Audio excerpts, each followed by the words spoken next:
The Golden Ones through Suzanne, March 16, 2017. The Center Path of Peace and Calm. Dearest Golden Ones, I have been moving through a major initiation regarding change and relocation. It has been extremely stressful, yet simultaneously great fun. In other words, I have been bouncing from one polarity to another. I am contacting you now to ask for your assistance in guiding me, as well as my readers, to find the center path of peace and calm. I think that you have already answered me, as the term of center path of peace and calm did not come from me. Yes, dear scribe, we the Golden Ones did remind you of the center path of peace and calm. It is a path less traveled, even within a planet that is in as much transition as dear Mother Earth is experiencing. Dear ones, we say ones because we know that this scribe will be sharing our response to her call.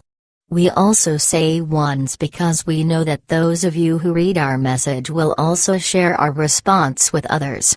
Hence, we send our response to all of them as well. We wish to share our information with all those who are awake and aware of the great transmutation that is silently occurring within your now. We also want to thank and bless you all for your endurance and consistency of purpose. To ascend an entire planet is challenging enough.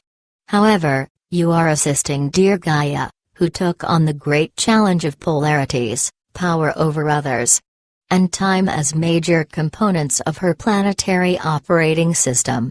As you all know, the greater the challenge, the greater the victory. Hence, all of you are due a very great victory. We wish we could tell you the time in which this transition will take place. However, since ascension into the fifth dimension means that you will leave time, how can we give you the time in which there is no longer time? It is not as if you are traveling a road that will one day end, or making an appointment that you will, or will not, attend. For one thing, it is not about a single you, or even a collective you. This ascension is about a planet. Therefore, the ascension time will feel different for all of Gaia's inhabitants. For example, time according to humanity is not the same as time according to a bird, a mouse, a leaf, or a tree. Most of nature's creatures already live via the now of nature. In fact, only humans measure time with a clock, or by what they are doing. Only humans think of time as a measurement for a certain action, an appropriate moment in which they go to work, or even go to sleep. Most modern-day humans, in their great arrogance, have thought that only human time is important. In fact, they often thought that only humans knew about time. However, how do all the migrating animals know when it is time to migrate? How does a child's pet dog know when to wait at the front door for their friend to come home from school? How do trees know when to bloom? And birds know when to lay their eggs? The answer is that all beings of Earth, except for humans, do not tune into time. Instead, they tune into nature. Nature is the clock for all life on Earth except for humans. Therefore, nature will easily know the time in which the third, fourth dimensions will easily flow into the fifth dimension. The life forms that are tuned into nature know this because their inner clock does not tick to seconds, minutes, hours, and days. Instead, their inner clock is tuned into nature. Simultaneously, nature is tuned into Gaia. Gaia is tuned into her solar system.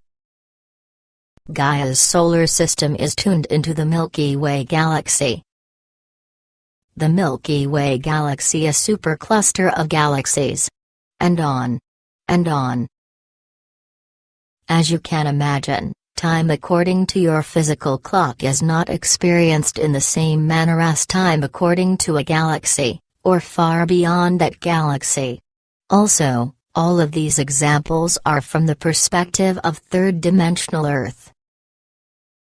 Allow us, the Golden Ones, to try to explain time as we perceive it, or rather do not perceive it. Since we the Golden Ones resonate to the cusp of the fifth dimensional now, we resonate to the transitional area in which third, fourth dimensional concepts of time are transmuted into fifth dimensional concepts of now. Interestingly, from our position at the cusp into the fifth dimension, we experience the transmutation of time free of any sensation of a shift location in time. This occurs because we do not experience time as we eternally flow within the now of the One. The now and One have an interesting relationship. The now is not limited by any of the aspects of separation created by time. In the same manner, any aspects that are created by the distance of space do not limit the One. In other words, if there is only now, it would not take any time to travel to another space.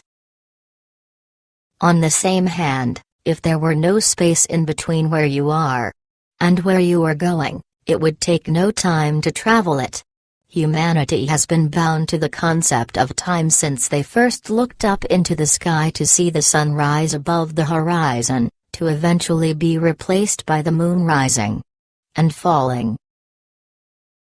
Primitive humanity was unable to think in terms of time, as they lived off the land like all the other animals. As humans began to differentiate themselves from animals, which they hunted and ate, they gained their first concept of separation. They were not separate from other humans, as they were in the same tribe. However, they would kill or eat animals. You may think that this behavior was so long ago that it does not relate to modern man. However, in some ways the primitive man was wiser than the modern man. They did not kill for sport. And they eat and make use of the animals' hides to make clothes and houses. On the other hand, modern man will kill without eating or using in any fashion what they have just killed. Also, most modern men do not kill for hunger. Instead, they kill for hate, for defense, or for a war that someone far away created so that the rich could get richer. So, who is more civilized, the ancient man or the modern man? We say this not to make a judgment of your society, but to remind you that time has not separated humanity from their ancient behavior. All that separates, or rather upgrades, modern man from ancient man is time and space. It was over time that humanity altered their means and reasons for killing. However, there is likely more killing for war and for sport done by modern man than by ancient man. Also, there are many more humans now than there were in ancient times, but much of humanity's behavior has remained the same, or even gotten worse. Note that we are speaking of behavior, and not of assets or even knowledge. Fortunately, there has been a great shift in humanity's state of consciousness. By state of consciousness we mean the frequency of reality to which their consciousness resonates. Within your now, the higher light has been basking Gaia long enough to awaken areas of the human brain that were never activated before, except within the mind of a genius. In humanity's past, a few multidimensional beings decided to enter an Earth vessel in certain eras of time when it appeared that the experiment of humanity was a failure. Because these few higher dimensional beings took on a third dimension body were so greatly advanced beyond the other humans, they were called geniuses. Within your now, there are thousands, or even hundreds of thousands of people who would be called a genius if they had been born only a few hundred years ago. However, Within your now, there are many, many more humans. And, thus, more geniuses. But, most important, there are an ever-growing number of humans who are looking up into the higher dimensions of their consciousness rather looking down into how do they get what they want. By looking up, we mean up in frequency of consciousness, in a conscious effort to remember why they took a body now, and what they promised to do during this incarnation. In fact, many humans are now aware of their myriad other physical incarnations. And some are even able to remember that all of their prior incarnations on Earth were, in some manner, preparing them for this incarnation. But why is this particular incarnation any more important than the others? First, the fact that a human can remember that they have had other incarnations on Earth means that they are able to embrace their innate multidimensional thinking. This multidimensional thinking allows humans to think outside of time, as well as outside of space. Once a human is no longer bound by the collective, human time that is determined by a human-built clock, they can begin to remember that they have been a human in many different incarnations, during many different times on Earth. There is so much to remember and learn in order to ascend a planet that the volunteers for any given planetary ascension will need to prepare for that mission by taking many preceding, preliminary lifetimes in which they can learn about the operating system for that planet, the history of that planet, the purpose of that planet, and the personality of that planet. What? We hear you all cry to the concept of a planet having a personality. Yes, perceiving a planet as a living, intelligent being who has evolved far beyond being a human, is too much for many human egos to embrace. Humans have long enjoyed what they like to think of as being the most evolved of the beings on Earth. However, the humans who think in that manner are usually so unevolved themselves that they believe that the only beings on Earth that have a soul are humans. The truth is that all life on Earth has a soul, but most people do not understand how we define the word soul. To us, the Golden Ones, as well as all beings that resonate to the fifth dimension and beyond, think of a soul as the spark of the one that flashes into our form at the moment of birth and returns to the higher dimensions at the moment of physical death.